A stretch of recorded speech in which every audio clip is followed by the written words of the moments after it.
Salut, tu veux prendre de la masse? C'est par ici que ça se passe. Allez, go!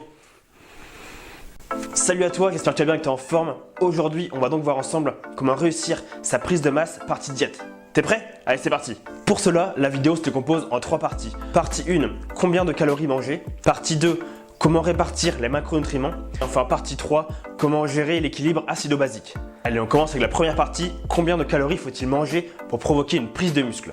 Avant toute chose, il va falloir calculer son métabolisme de maintien. Pour cela, il y a 2 grandes méthodes, la méthode pratique et la méthode théorique. Donc le métabolisme de maintien, c'est donc l'addition entre le métabolisme basal, donc le nombre de calories dont le corps a besoin pour fonctionner au repos, et les besoins en calories pour les activités comme le sport, le travail, le quotidien, etc. Donc dans cette vidéo, lorsque je vais utiliser le terme calories, ce sera en vérité des kilocalories. Pour calculer mon métabolisme basal, il existe plusieurs formules. Les formules vont donc prendre en compte l'âge, le poids, la taille, l'activité physique et d'autres paramètres. Alors, si je calcule mon métabolisme de maintien avec la formule améliorée de Harris et Benedict par Rosa et Chizal, 1984, j'obtiens donc 1846 calories par jour, auxquelles je vais ajouter mes besoins en calories pour le travail, le sport, etc. Mais dans ce cas-là, comment je vais calculer ma dépense énergétique? Avant toute chose, il faut savoir qu'il est impossible de calculer précisément sa dépense énergétique, à moins de faire du sport en laboratoire avec du matériel sophistiqué. Il y a plein de facteurs qui vont influencer la dépense énergétique, comme l'intensité de l'effort, le poids, l'âge, les hormones, la composition corporelle, le sexe ou encore le métabolisme. Pour cela, tu peux trouver sur internet des tableaux précisant le nombre de calories brûlées par sport et par activité en fonction de ces facteurs.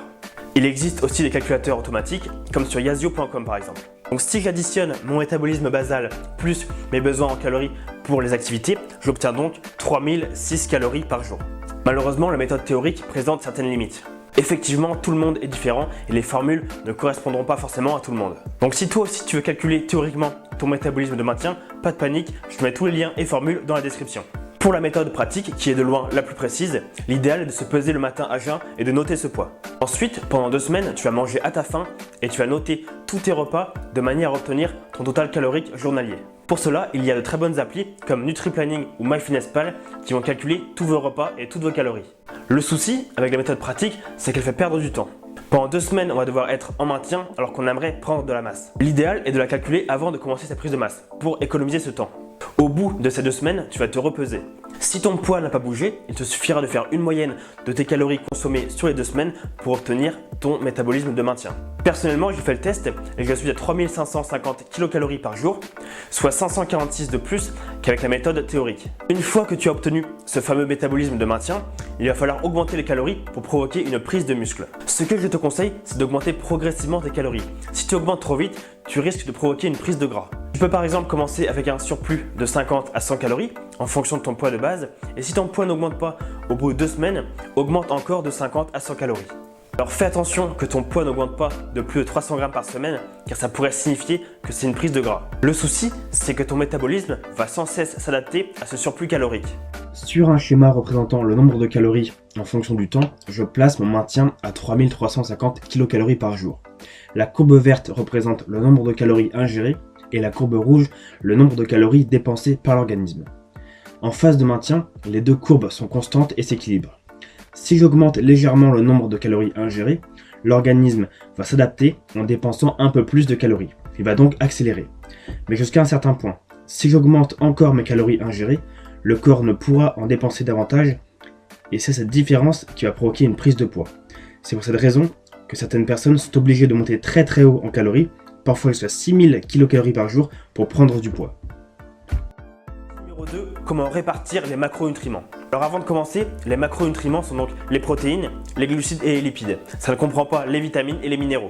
Au niveau du taux de protéines, tu peux prendre 2 à 3 grammes par kilo de poids de corps par jour. Par exemple, si tu pèses 80 kg, tu peux prendre de 160 grammes à 240 grammes de protéines par jour.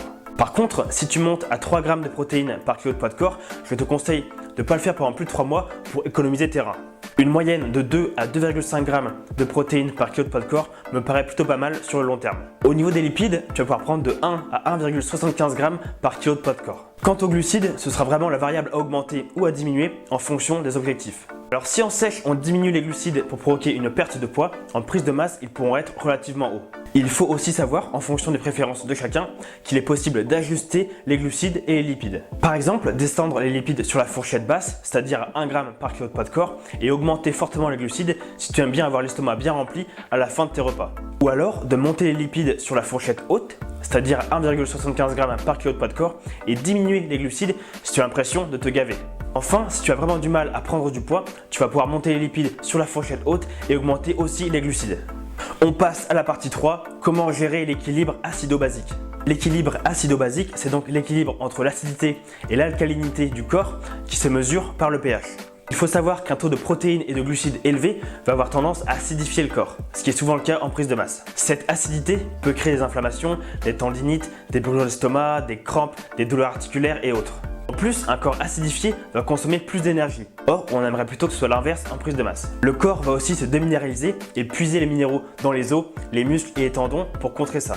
Ça va donc affaiblir ces derniers en pleine période de sport intensif. C'est pas idéal pour éviter les blessures. L'astuce va être de manger des fibres, des fruits et légumes à chaque repas. Les légumes crucifères comme les choux, les brocolis et autres sont vraiment idéaux pour ça. Alors par contre, ça ne pas consommer la veille d'une séance de jambes parce que ça peut poser problème. Donc voilà, aujourd'hui on a vu les points principaux sur la diète. Donc bien sûr il existe plein d'autres astuces, mais la vidéo pourrait durer des heures. En tout cas j'espère qu'elle t'a plu, qu'elle va te permettre de prendre un maximum de muscles en restant en bonne santé. Si c'est le cas, n'hésite pas à liker, à partager, à commenter, à t'abonner et à activer les notifications. Et on se retrouve la semaine prochaine pour la partie entraînement. Allez, salut! Et n'oublie pas, si tu veux des résultats, entraîne-toi!